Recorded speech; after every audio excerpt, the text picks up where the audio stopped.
Making the perfect classic vinaigrette is really, really easy, but there are just a few key things that you can do that just make it taste absolutely sublime.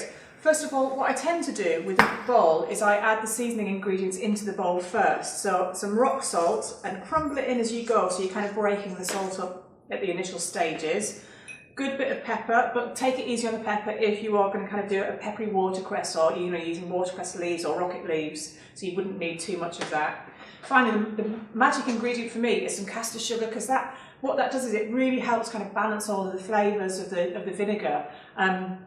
It just makes such a difference. So a good couple of pinches of caster sugar, and now over to the vinegar. I'm going to add a nice little glug in there. There we go, about a tablespoon or so, and another magic ingredient, some lovely Dijon mustard. So probably, it's quite powerful stuff, so probably just about a half teaspoon in there. Pop that to one side.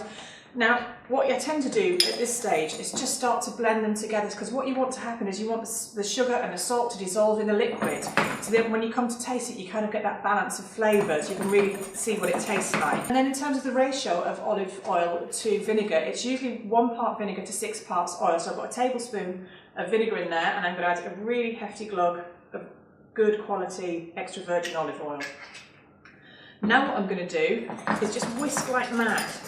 And you want to get all those flavours really well blended. And now the key thing to do at this point is to actually taste it. There's no good kind of putting it over your dressing, over your salad, if you haven't tried it. So, quick taste.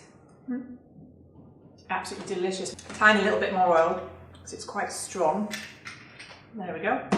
And that is it, pretty much done.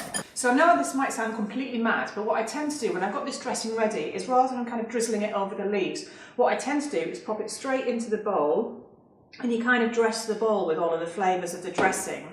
And that way it means that the salad will get really nicely blended and incorporated with the dressing, rather than it just kind of going on in heavy blobs.